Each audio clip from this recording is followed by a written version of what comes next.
Sir forest ডিপার্টমেন্টের লোক ভেতরে আমাদের জন্য ওয়েট করছে, আর আয়েশার ক্রু মেম্বাররা অন দ্য ওয়ে। কিন্তু আপনারা এটা তো নিশ্চয়ই জানেন যে যে ওই লাশটা আয়েশারই নাকি অন্য কারোর। আমি একটা জিনিস বলতে পারি, ও না স্কাই ব্লু কালারের টি শার্ট পরেছিল আর ব্ল্যাক কালারের কার্গো পরেছিল আর হাই পনিও পরেছিল। ওর জামা হাফ ডেড বডির সাথে ম্যাচ করছে কিনা এটা তো বলুন।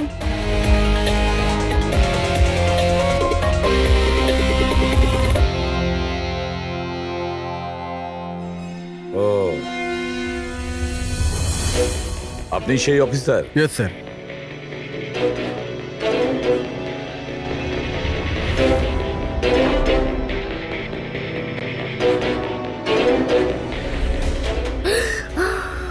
প্রশান্ত? আরে এই তো প্রশান্ত। এক মিনিট, আপনারা কে আর ওকে কি করে চিনলেন? স্যার আমি মানিক, আর আমরা সবাই আয়েশার সাথে কাজ করি। আরে প্রশান্ত আমাদের গাইড। আয়েশা এনাকে লোকেশন খোঁজার জন্য বলেছিল, আর যখন আয়েশা হারিয়ে গেল তখন এই ওকে খুঁজতে গেছিল। এর এরকম অবস্থা, তাহলে আয়েশা কিরকম অবস্থায় আছে? না না না, না না, আয়েশার কিছু হয়নি, আমি বলছি তো, trust me. Sir please please আমার বোনকে খুঁজে বাঁচিয়ে নিন স্যার, প্লিজ স্যার, প্লিজ বাঁচিয়ে নিন। দেখো, তোমার বোনকে নিশ্চয়ই আমরা বাঁচাবো। আপনি ওনাকে একটু সাইডে নিয়ে যান। স্যার এই বডিটা আজ সকালেই আমরা পেয়েছি। এই আমাদের গাইড বাহাদুর, এই বডিটাকে প্রথম দেখেছে। এই প্রশান্ত কি একা গিয়েছিল আয়েশাকে খোঁজার জন্য? হ্যাঁ স্যার, কারণ ও জঙ্গলের সমস্ত রাস্তা চিনতো। যত ভালো করেই চিনুক না কেন, রাতের অন্ধকারে ঘন জঙ্গলে বিনা পারমিশনে বিনা গাইডে রাতে ঘোরাফেরা নিজে থেকে মৃত্যুকে ডেকে আনা, তোমরা খুব বড় ভুল করেছো। এই বডিটা এইভাবে পেয়েছি, জানি না দ্বিতীয়টা কি অবস্থায় পাবো। স্যার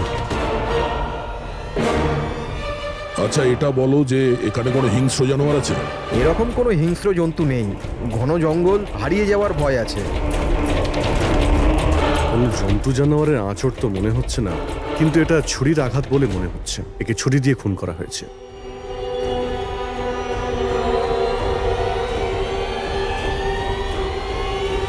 স্যার, হ্যাঁ পূরবী, স্যার এই ক্যামেরাটা পেয়েছি এখানে। এটা তো আয়েশার ক্যামেরা। হ্যাঁ স্যার, এটা আয়েশা 3 দিন আগে কিনেছিল। এটা চালিয়ে একবার দেখো তো। স্যার এটা অনই হচ্ছে না। কেন?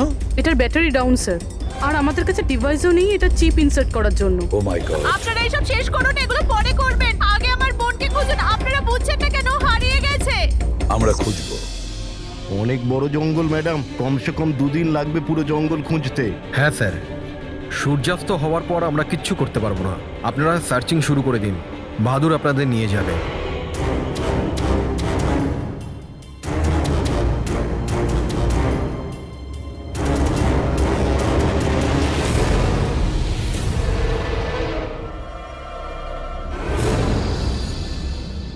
স্যার স্যার আমরা জঙ্গলের অনেক ভেতরে চলে এসেছি স্যার। স্যার এখানে কেউ আসা যাওয়া করে না স্যার। স্যার এক কাজ করি, আমরা ফিরে যাই, না হলে অন্ধকার নেমে আসবে। এখন তো অনেক আলো আছে, অন্ধকার হয়েছে কোথায়? স্যার ফিরতেও তো অনেকটা সময় লাগবে না স্যার? তো ওই হিসাবেই বললাম, এত দূর স্যার কেউ আসেই না। স্যার এখানে কিচ্ছু পাবেন না। আরে ভাই, যখন এত দূর চলে এসেছে একটু দেখে নি না ভাই? চলো চলো। আচ্ছা আচ্ছা।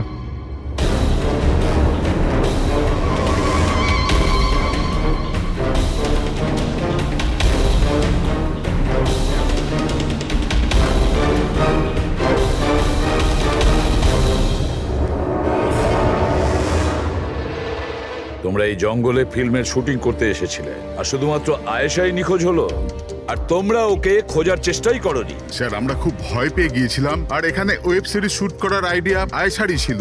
স্যার আমরা ওকে আনিনি, ও আমাদের এনেছিল লোকেশন দেখাতে। হ্যাঁ স্যার, এই প্রশান্ত গাইড আয়েশার পরিচিত ছিল, আর এ কাছেই থাকতো আর জঙ্গলটাকে ভালো করে চিনতো। আর আমরা তো রাত্রিরে থাকার পর সকালে বেরিয়ে পড়তাম, সবকিছুই ঠিকঠাক চলছিল, লোকেশনও পেয়ে গেছিলাম। আর এরপর আমরা টেন্টের বাইরে আগুন জ্বালিয়ে খাবার বানাচ্ছিলাম। কটার সময়ের ঘটনা এটা? 5টা-6টা নাগাদ। আর তখনই হঠাৎ আয়েশা নিজের ক্যামেরা নিল আর জঙ্গলের দিকে যেতে লাগলো। জঙ্গলের দিকে যাচ্ছিল কেন? ও বলেছিল যে ও আশেপাশের একটুখানি ভিডিও করে হিরণকে পাঠিয়ে দেবে, আর এটাও বলেছিল আশেপাশেই থাকবে আর তাড়াতাড়ি ফিরে আসবে। তারপর অনেকক্ষণ পর্যন্ত যখন ও এলো না, তখন আমাদের মনে হলো যে কিছু গন্ডগোল আছে। এর আগে আমরা কিছু করতাম কি সেখানে প্রশান্ত চলে এলো, ও জানতে পারলো তো ও নিজেই খুঁজতে চলে গেল। আর ও আমাদের ওখানেই থাকতে বললো। ও বললো যে জঙ্গলটা খুব বিপজ্জনক আর আমাদেরও প্রাণের ঝুঁকি থাকতে পারে, ব্যাস এটা বলেই ও জঙ্গলে ঢুকে গেল স্যার। তার মানে ওই প্রশান্ত আর ফিরে আসেনি, আর তোমরা পালিয়ে গেছো এখান থেকে নিজেদের বাঁচাতে। না স্যার, আমরা ওখানেই ছিলাম যখন চিৎকারটা শুনলাম। 15-20 মিনিট পর্যন্ত একটা মেয়ের। স্যার স্যার ওই চিৎকার শুনে আমরা খুব ভয় পেয়ে গেছিলাম, আর তারপর আমরা ওখান থেকে পালিয়ে গেলাম। স্যার, আমরা খুব বড় ভুল করে ফেলেছি। চিৎকারটা শুনে আমাদের এখান থেকে পালানো উচিত হয়নি, আয়েশাকে সাহায্য করা উচিত ছিল। সত্যিই তোমরা একটা বড় ভুল করেছো। আয়েশার চিৎকার শুনে যদি তোমরা জঙ্গলে ঢুকতে, আয়েশা এখন আমাদের সঙ্গে থাকতো, আর প্রশান্ত ও হয়তো বেঁচে যেত। তুমি তো বলছিলে যে এত ভেতরে জঙ্গলের কেউ আসতে পারে না, এটা কি? স্যার আমি জানি না, কিন্তু এটা আমাদের ডিপার্টমেন্টের কখনোই নয়। জঙ্গলের মধ্যে টেন্ট, দেখছি এর ভেতরে কে আছে।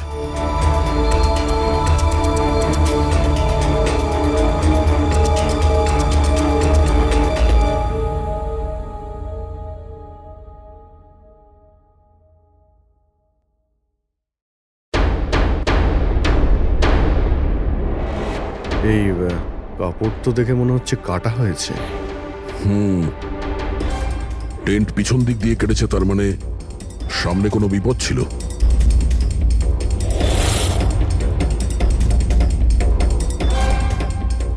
ছুরি, এটা দিয়েই কাটা হয়েছে।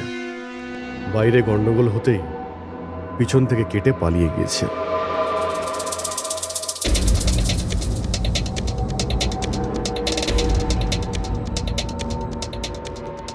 রাতে থাকার পুরোপুরি বন্দোবস্ত ছিল এখানে, বনফায়ার।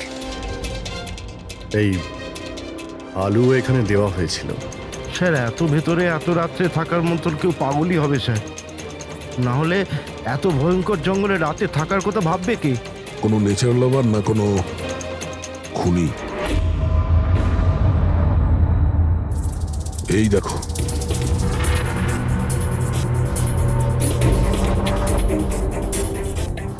রক্ত। মনে হচ্ছে এখানে এই পাথরের ওপর কেউ বসেছিল, হতে পারে আগুন পোয়াচ্ছিল, আর কেউ ওর ওপর হামলা করেছে। এটা দেখে টেন্টের মধ্যে যে ছিল সে পালিয়ে গেছে। চলো আগে গিয়ে দেখি। স্যার স্যার সূর্য অস্ত যাচ্ছে স্যার, ফিরতেও 2 ঘন্টা কমসে কম লাগবে। ফিরে যাই স্যার। ঠিক আছে, কালকে আবার আসবো। স্যার, আমরা আয়েশার টিমকে এই ছবিগুলো দেখিয়েছিলাম। ওরা বলল যে এই টেন্ট ওদের ক্যাম্পের নয়। স্যার, হ্যাঁ পুরবি, আয়শার ক্যামেরার চিপ। হিরালদি, তুমি এটা মিস করলে। আমি তোমায় বলেছিলাম না আমার সাথে এসো। জানো এখানে এত বেশি গ্রিনারি আছে। লুক অ্যাট দিস, এতগুলো গাছ। It's so beautiful. দিদি, আমি হাঁপিয়ে গেছি। মনে হচ্ছে আমি জঙ্গলের অনেক ভেতরে এসে গেছি। জঙ্গল তো পুরো একই রকমের না? আমি রাস্তা খুঁজে নেব, খুব একটা মুশকিল নয়।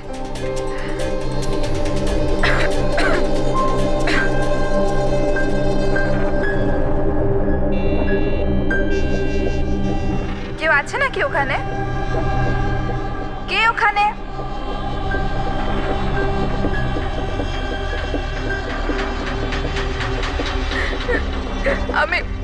আমি ফেঁসে গেছি এখানে। আমি কিছু বুঝতে পারছি না, এখান থেকে আমি কি করে বাইরে যাব। আই এম সরি দিদি, আমার এখানে আসা উচিত হয়নি। আমার মনে হচ্ছে না যে আমি এখান থেকে বেঁচে ফিরতে পারবো। আমায় ক্ষমা করে দিও।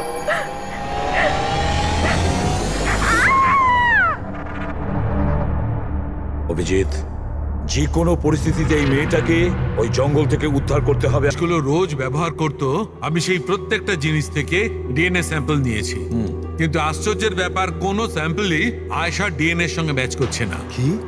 কিন্তু হ্যাঁ, খুনির ব্যাপারে একটা খুব গুরুত্বপূর্ণ সূত্র পেয়েছি। সেটা কি স্যার? বস, এই ডিএনএ প্রোফাইলটা দেখো। এই দুটো ডিএনএ প্রোফাইলই দুটো আলাদা আলাদা লোকের। কিন্তু অদ্ভুত ব্যাপার হচ্ছে যে দুটো প্রোফাইলই আমি একই লোকের শরীর থেকে পেয়েছি, প্রশান্ত শরীর থেকে। প্রশান্ত শরীর থেকে? হ্যাঁ বস। সেটা কিভাবে? প্রশান্তর মৃত্যু অগণিত ছুরির আঘাতের জন্য হয়েছে, আর ওর শরীরে যে খাবার চিহ্নটা আছে সেটা আসল নয়, তৈরি করা হয়েছে নকল। আর সবচেয়ে আশ্চর্যের ব্যাপার হচ্ছে যে প্রশান্তের লাশের থেকে আমি ওর রক্ত ছাড়া আরো কারো রক্ত পেয়েছি। এখন এই রক্তটা কোনো পুরুষের না নারীর সেটা আমি বলতে পারবো না, কারণ ওই রক্তটা প্রশান্ত রক্তের সঙ্গে মিশে গেছে। কিন্তু একটা কথা ঠিক বস, এই রক্তটা তখনই বেরিয়েছে যখন প্রশান্ত রক্ত বেরিয়েছে। অভিজিৎ, দয়া, নিশ্চয়ই এটা খুনিরই রক্ত। খুনি প্রশান্তর ওপর হামলা করে আর তখন নিজেকে বাঁচানোর জন্য প্রশান্ত ওর সঙ্গে মারামারি করে, আর খুনির রক্ত প্রশান্ত শরীরে লেগে যায়। তবে খুনিরও গুরুতর আঘাত লেগেছে, সামান্য আঘাতে এত রক্ত বেরোবে না তার। তার মানে খুনির শরীরে এখনো আঘাতের চিহ্ন থাকা উচিত। আরো একটা কথা বস, কি? টেন্টের পাশে যে পাথরের উপর রক্তের ছাপ ছিল সেই রক্তটা প্রশান্তরই। তার মানে পুরো ব্যাপারটাই ওই তাঁবুর আশেপাশে ঘটেছে।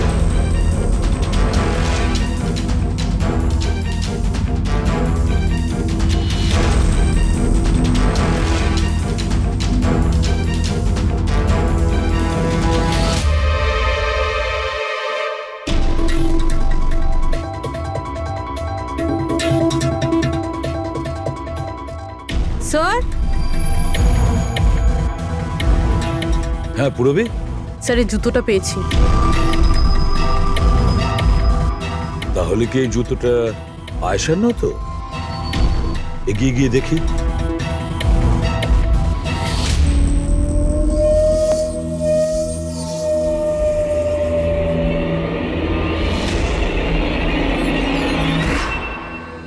স্যার, হ্যাঁ এই দেখুন স্যার।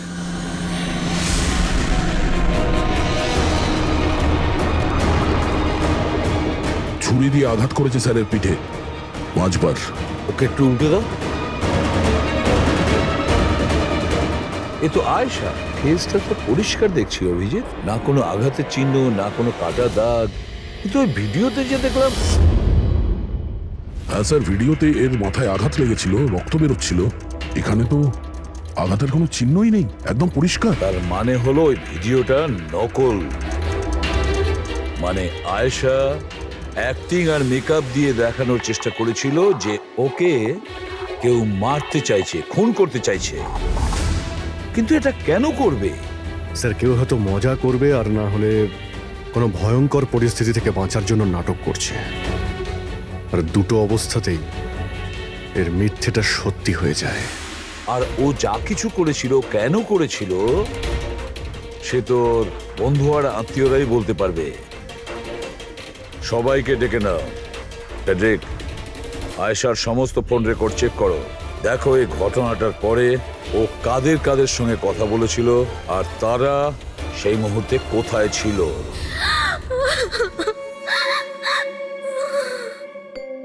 এরা আমাকে কেন ওকে দেখতে দিচ্ছে না? কি বাজে ভাবে মেরেছে আমার বোনকে। আর এরা বলছে যে ও নিজের মৃত্যুর নাটক করেছে, নিজের মার্ডারের নাটক। আর ওই নাটক সত্যি হয়ে গেছে। ভুল বলছে ওরা, মিথ্যে। আমাদের আয়েশা এরকম করতেই পারে না। আপনারা ভুল অভিযোগ করছেন।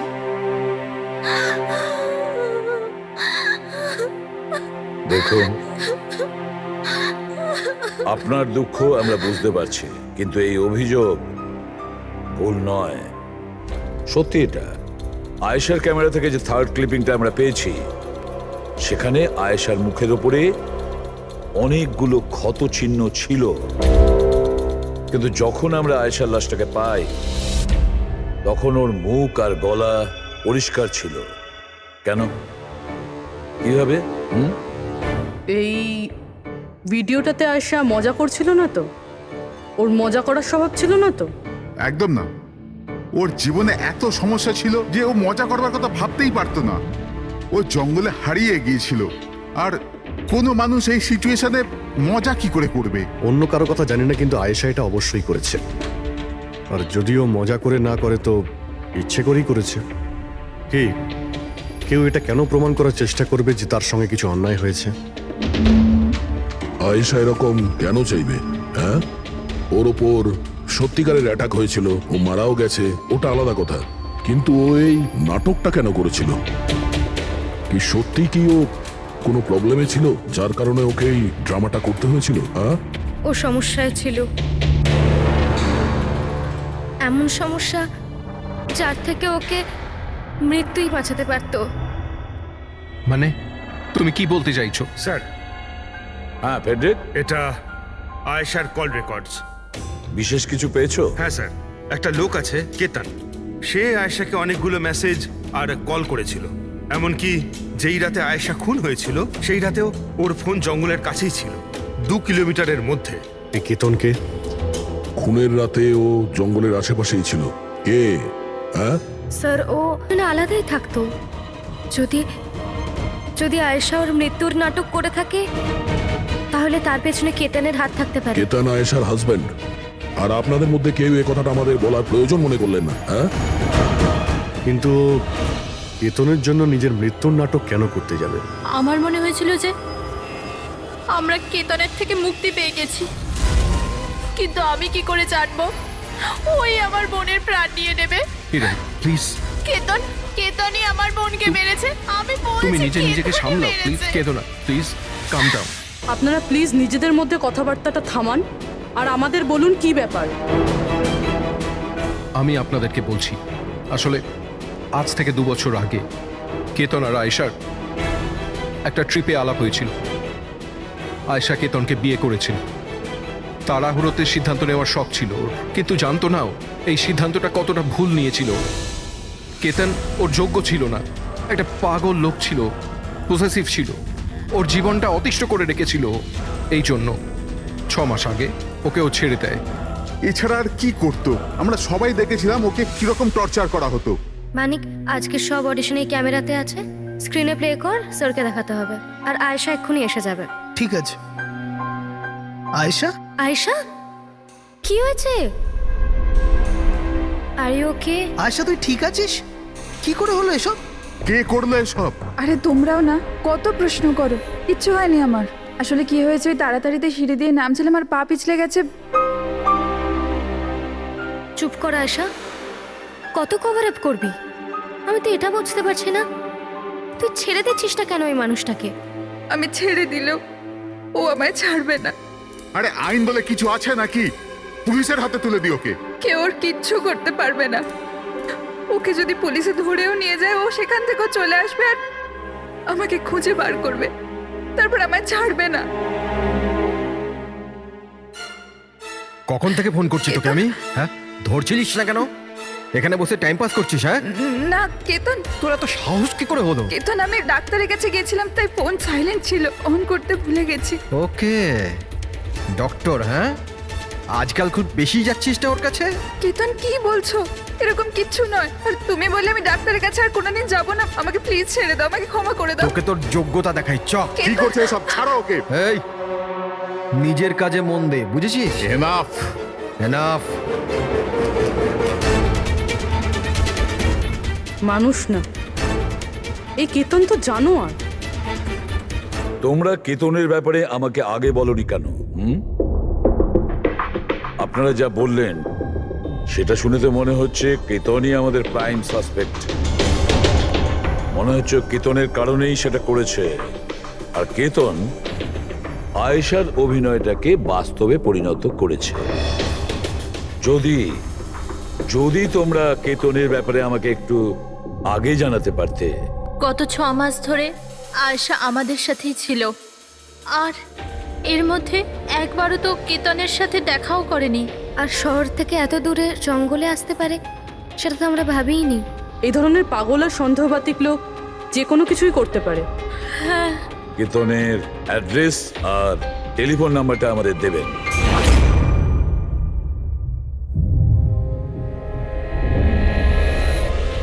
কেতন,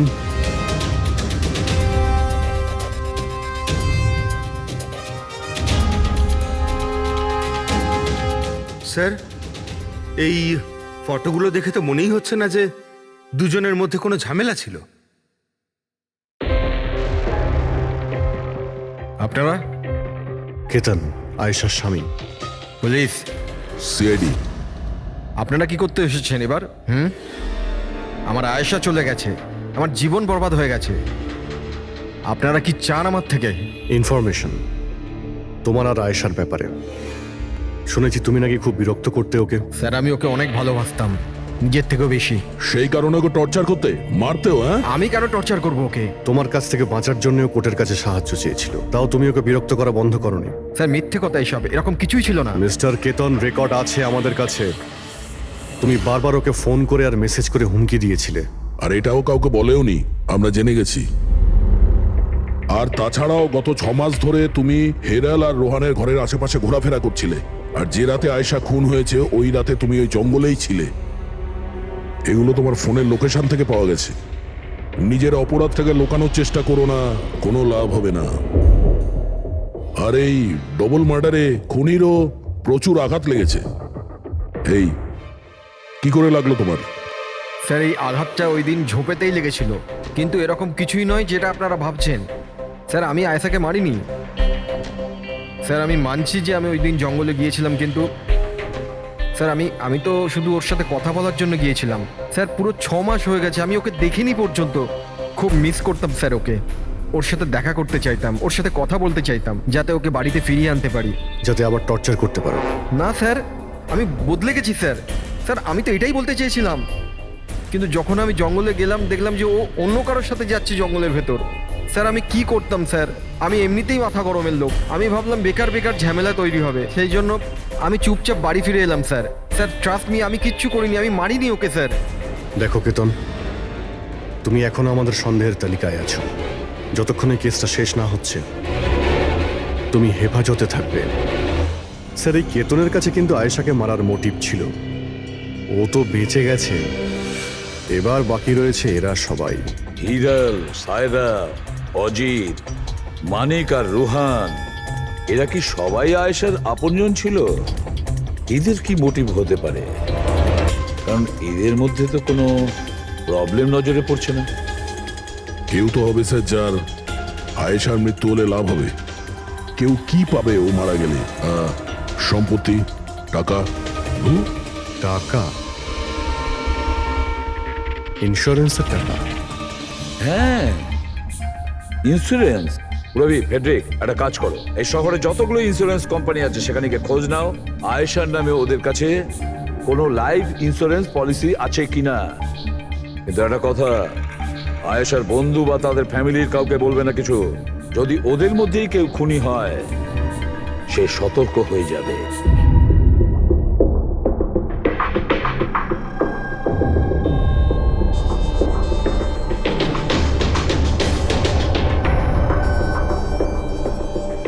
ওকে, thanks sir.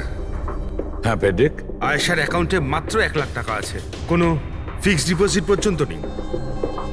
Sir, Tanisha insurance private লিমিটেডের কাছে আয়েশার নামে একটা বীমা পলিসি রয়েছে 50 লাখ টাকার। ও আচ্ছা। আর এই টাকা আয়েশার ভাগ্নি, মানে ও দিদি আর জামাইবাবুর মেয়ে নিমিষা পাবে। আচ্ছা, তাহলে এই ব্যাপার। স্যার, আসলে আপনারা কি চাইছেন? আমার যা জানা ছিল আমি সবকিছু বলে দিয়েছি। আর আপনারা জানেন আমার স্ত্রীর শরীর কতটা খারাপ, এখন আমার ওর সঙ্গে থাকা উচিত, আর আপনারা আমাকে এখানে আটকে রেখেছেন। স্যার, বলার কি বাকি আছে? সব বলে দিয়েছি। অনেক কিছু বাকি আছে। তুমি একটু বেশি কথা বলো, সেই জন্য যা কিছু প্রশ্ন করব ঠিক তারই উত্তর দেবে। এই তোমার ওইখানে যে ফ্যাক্টরিটা আছে ওটা তো বাজেয়াপ্ত হতে চলেছে। এই লোন তুমি শোধ করতে পারোনি কি? হ্যাঁ, কিন্তু আপনারা এগুলো কেন জিজ্ঞাসা করছেন? আপনারা এগুলো কি করে জানলেন? প্রশ্ন নয়, শুধু উত্তর। আয়েশা তোমাদের সাথে তোমাদের বাড়িতেই থাকতো না? তাহলে 7 দিনে তুমি ওকে 41 বার কল করেছো কেন? বাহ বাহ বাহ, 7 দিনে 41টা কল এসেছে আয়েশা, দারুণ ব্যাপার।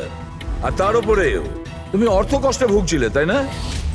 আর আয়েশার মৃত্যুর পরে তোমার ছোট বাচ্চা টাকা পেত 50 লক্ষ টাকা। আর ওই ছোট্ট নিরীহ শিশু, সে কি করে জানবে 50 লাখের ধর্ম? ও কিভাবে ব্যবহার করবে? আর ওই 50 লক্ষ টাকা তো ভোগ করতো বাচ্চাটার বাবা, মানে তুমি, রোহন। থামুন আপনারা, চুপ করুন। আপনাদের কথা মতো আমি আয়েশাকে মেরেছি স্যার। স্যার, আমার ওপর 15 কোটি টাকার লোন আছে। 50 লাখে আমার কিচ্ছু হবে না। আমি আয়েশাকে মারবো। আর ওটা যা ওর শরীরের ওপর থেকে খুনির রক্ত পাওয়া গেছে, আপনারা দেখতে পারেন আমার গায়ে কোনো চোটই লাগেনি, কারণ আমি ওখানে ছিলামই না। আমি কাউকে খুন করিনি। সব ঠিক করা ছিল, প্রশান্ত সবকিছু সামলানোর কথা ছিল। কি সামলে নিত? হ্যাঁ, প্রশান্ত কি সামলে নিত? বলো, প্রশান্ত কি সামলে নিত? স্যার, আমার ভুল হয়ে গেছে। আমার সবকিছু আপনাদের আগেই বলে দেওয়া উচিত ছিল।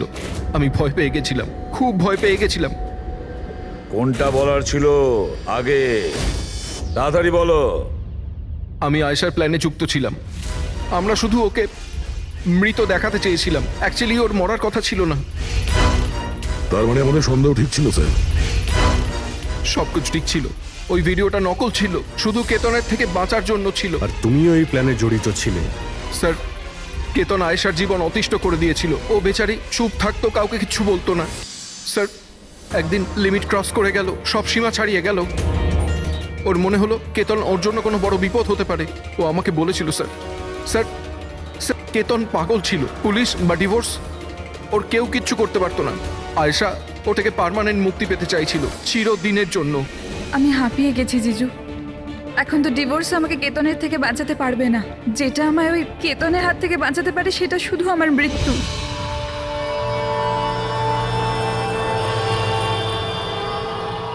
আয়েশা, এটাই যদি একমাত্র রাস্তা হয় তাহলে এটাই ঠিক।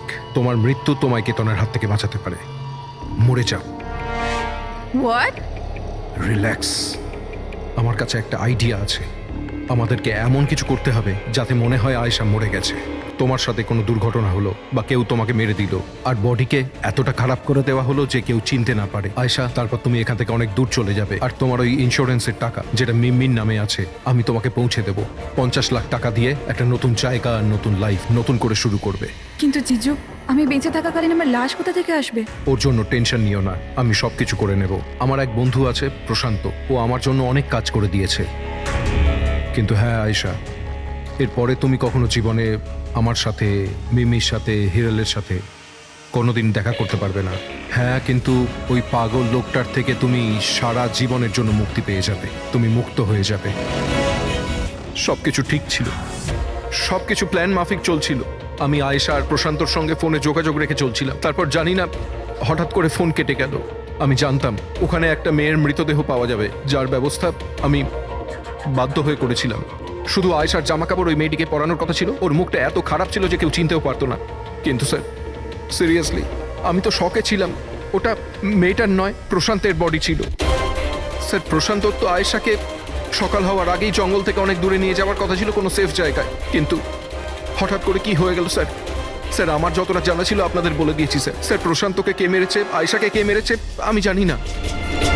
স্যার, তার মানে তৃতীয় কোনো ব্যক্তি ছিল যে প্ল্যানটার ব্যাপারে জানতো, যে আয়েশাকে চিনতো, প্রশান্তকেও চিনতো, আর ওই সময় ওই জঙ্গলেই ছিল। কোনো তৃতীয় ব্যক্তি? হ্যাঁ, কোনো তৃতীয় ব্যক্তি। তোমার প্ল্যানের হিসাবে টেন্টে প্রশান্ত এবং আয়েশা থাকার কথা ছিল, কিন্তু টেন্টের পাশে একটা পাথরের উপর প্রশান্তর রক্ত পাওয়া গেল, আর ওই টেন্টটা পেছন থেকে ফাটা ছিল। মানে আয়েশা টেন্টের সামনে থেকে যাওয়ার বদলে পেছন থেকে ছিঁড়ে বেরিয়েছে। মানে ও বিপদটা আগে থেকে বুঝতে পেরেছিল। হতে পারে ও প্রশান্তর সঙ্গে যা কিছু হয়েছিল সেটা দেখে ফেলেছিল। ইট ইজ ক্লিয়ার যে ওখানে কোনো তৃতীয় ব্যক্তি ছিল। ও প্রথমে প্রশান্তকে মেরেছে, তারপর আয়েশার পেছনে দৌড়েছে। কারেক্ট। যদি ভালো করে দেখা যায় তাহলে ওই রাতে জঙ্গলে এটাই হয়েছিল যে প্রশান্ত আর আয়েশা জঙ্গলে যায়। আয়েশা টেন্টের ভিতরে ঘুমোচ্ছিল আর প্রশান্ত বাইরে বসে আগুন জ্বালাচ্ছিল। এর মধ্যে সেই তৃতীয় ব্যক্তি ওইখানে যায় আর প্রশান্তর সঙ্গে ঝামেলা বাঁধে। আর সেই ব্যক্তি ওর উপরে আক্রমণ করে, আর আয়েশা টেন্টের পিছন দিয়ে পালিয়ে যায়। আর ওই ব্যক্তি প্রশান্তকে নির্মমভাবে হত্যা করে আর আয়েশার পিছনে ধাওয়া করে। তাহলে তৃতীয় ব্যক্তিটা কে, যে আমাদের প্ল্যানের ব্যাপারে জানতো আর জঙ্গলকেও ভালো করে জানতো, তাই এত রাতে টেন্টে পৌঁছেছিল? হ্যাঁ এই সমস্ত চিন্তা আপনি করবেন না রোহন বাবু। এই তৃতীয় যে আছে না, তাকে তো আমরা ধরেই ছাড়বো। হ্যাঁ, হোক বা না হোক, এই ধাঁধার সমাধান এখানে আছে, এর মধ্যে, কিন্তু আমরা দেখতে পাচ্ছি না। খুনি হবে তো স্যার এদের মধ্যেই কেউ, কিন্তু আমরা দেখতে পাচ্ছি না। রবি, ওই ক্লিপিংটা চালাও যেটা আমরা আয়েশার ক্যামেরা থেকে পেয়েছিলাম, ফার্স্ট ক্লিপ।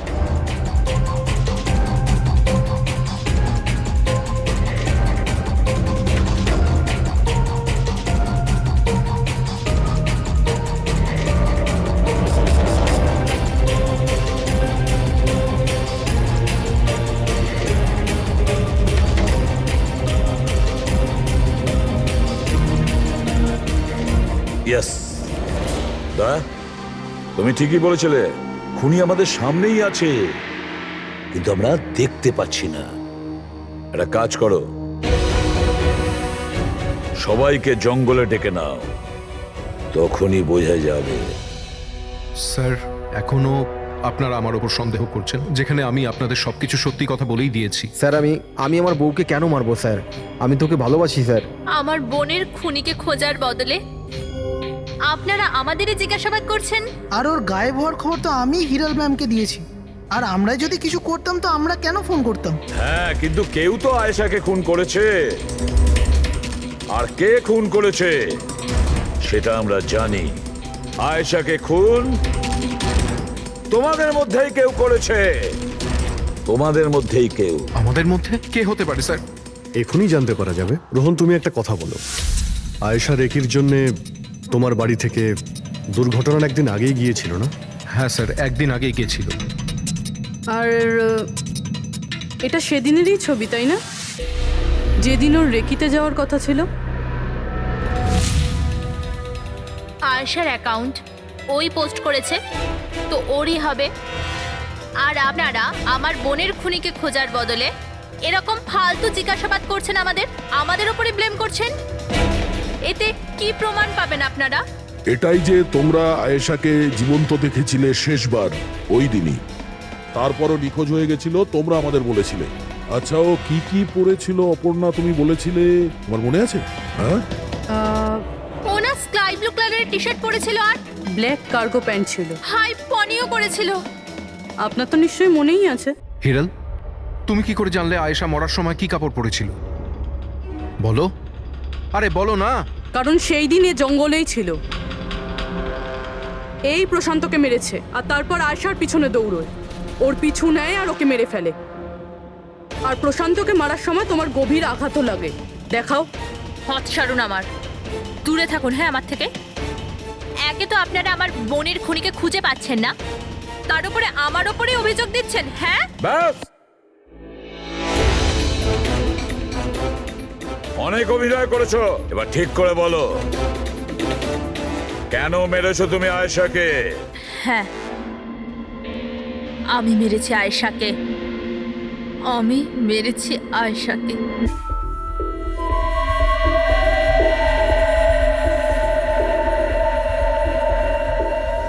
হিরাল ম্যাম, আপনি? আসতে বলো। আয়েশা না উঠে পড়ে।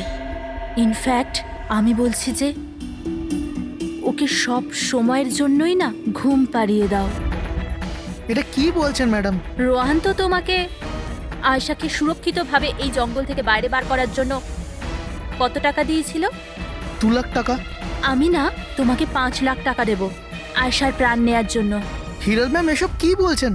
আয়েশা ম্যাডাম আপনার বোন, আর আমি ওকে বাঁচানোর সওদা করেছি। আমি ওর সাথে বেইমানি করতে পারবো না।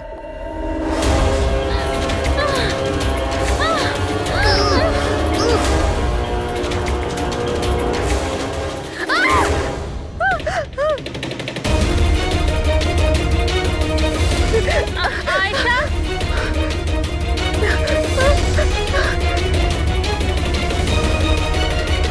আয়েশা,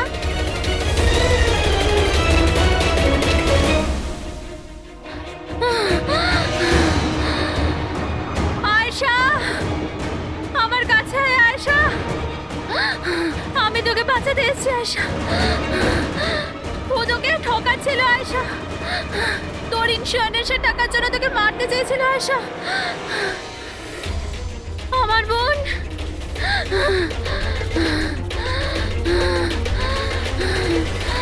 আয়শা। সরি দিদি, আমি কিচ্ছু জানতাম না এই ব্যাপারে।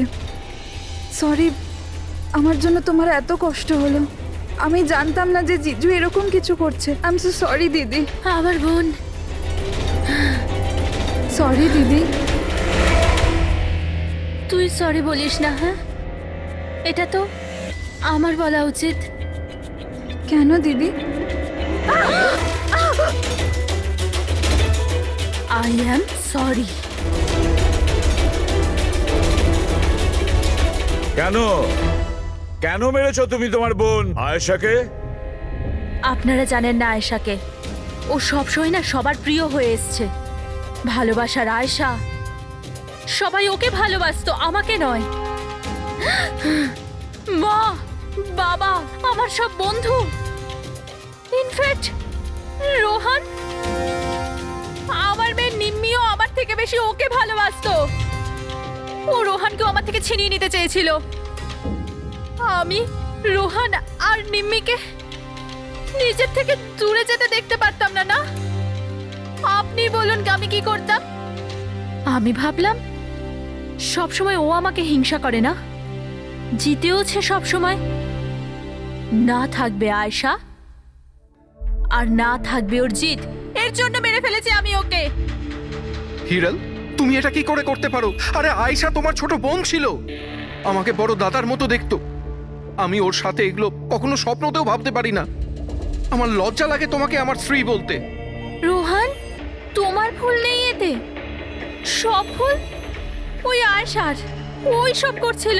ও না তোমাকে আমার থেকে ছিনিয়ে নিতে চেয়েছিল, কিন্তু এখন তো এটা হবেই না। এবার তো তোমাকে কেউ আমার থেকে কেড়ে নিতে পারবে না। খুব বড় ভুল করেছো তুমি।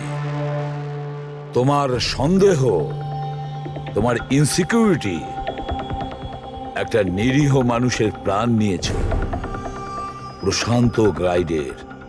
আর তাছাড়াও তুমি তোমার আপন বোনকেও মেরেছ। আইন তোমাকে কঠোর থেকে কঠোরতম। কোথায় যাব? জঙ্গলে এসে গেছি। আমি বাড়ি যাব।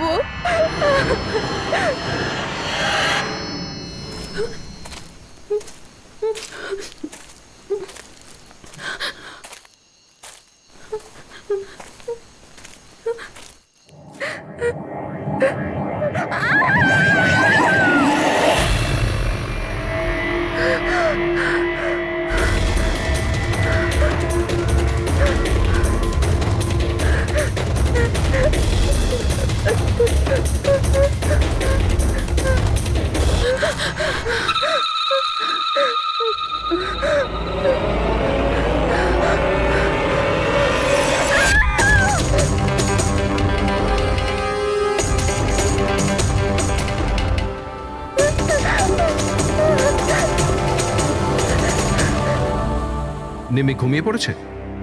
হ্যাঁ, শুয়ে পড়েছে।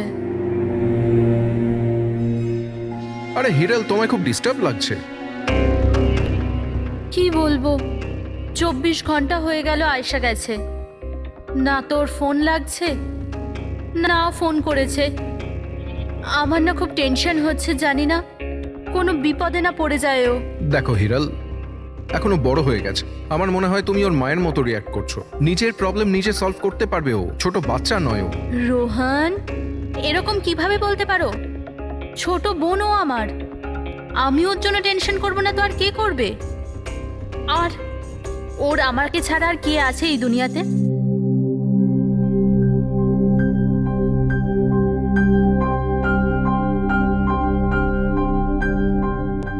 হ্যালো হ্যালো, আপনি কি হিরাল বলছেন? হ্যাঁ, আমি হিরল বলছি। আপনি কে? আমি মানিক। আমি আয়েশার সাথে কাজ করি। এখানে একটা বড় প্রবলেম হয়ে গেছে। প্রবলেম? আয়েশার সাথে কি হয়েছে? দেখুন, ও জঙ্গলে কোথাও হারিয়ে গেছে। ওকে খুঁজেও পাচ্ছি না আর ফোনেও পাচ্ছি না। আমাদের ভয় হচ্ছে যে ওর কিছু হয়ে যায়নি তো।